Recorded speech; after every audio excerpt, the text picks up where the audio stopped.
Magandang umaga po sa inyong lahat. Ngayong Martes, October 21, 2025, narito ang inyong Independent Weather Update batay lamang sa pinakahuling ulat ng Pag-asa hinggil sa lagay ng ating panahon sa buong bansa. Sa ngayon, may mga inilabas na thunderstorm advisories ang Pag-asa sa ilang bahagi ng bansa. Kabilang dito ang Central Luzon, particular sa silangang bahagi gaya ng Nueva Ecija at Bulacan, ilang lugar sa Calabarzon, at sa Visayas, particular sa Eastern Visayas, Panay Island, Cebu at Negros. May advisories rin sa silangang bahagi ng Mindanao at sa Zamboanga Peninsula. Sa mga nabanggit na lugar, asahan ang mga biglaang pagkulog at pagkidlat na maaaring magdulot ng panandaliang malalakas na ulan. Ayon sa pinakahuling satellite images ng Pag-asa, ang bagyong Ramil na may international name na Fengshen ay huling namataan sa layong 795 kilometers kanluran ng Lawag City, Ilocos Norte. Nasa labas na po ito ng Philippine Area of Responsibility at patungo na sa Vietnam. Dahil dito, wala na itong direktang epekto sa ating bansa.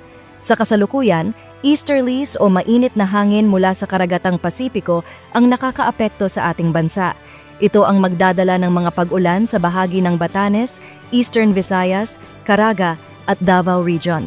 Samantala, ang malaking bahagi ng Luzon, Visayas at kanlurang bahagi ng Mindanao ay makararanas ng generally fair weather o maaliwalas na panahon, maliban sa ilang localized rain showers at thunderstorms sa hapon at gabi. Wala ring namomonitor na low-pressure area sa loob o labas ng Philippine Area of Responsibility, kaya mababa ang posibilidad ng pagbuo ng bagong bagyo sa mga susunod na araw. Sa Luzon, inaasahan ang mga pag-ulan sa Batanes dahil sa easterlies, habang isolated rain showers naman sa nalalabing bahagi, kabilang ang Metro Manila. Ang agwat ng temperatura ay mula 25 to 32 degrees Celsius sa Lawag at Tuguegarao, 18 to 24 degrees sa Baguio, 25 to 31 degrees sa Metro Manila, 22 to 30 degrees sa Tagaytay, at 24 to 31 degrees sa Legazpi. Sa Palawan, Visayas at Mindanao, makakaranas ng maulap na kalangitan na may mga isolated thunderstorms. Ang agwat ng temperatura sa Calayan Islands ay 24 to 31 degrees, Puerto Princesa 24 to 31 degrees, Iloilo 25 to 31 degrees, Cebu 26 to 32 degrees, Tacloban 25 to 30 degrees, Zamboanga 24 to 33 degrees, Cagayan de Oro 24 to 31 degrees, at Davao 26 to 32 degrees Celsius. Sa lagay ng karagatan, magiging katamtaman hanggang maalon ang karagatan sa extreme northern Luzon.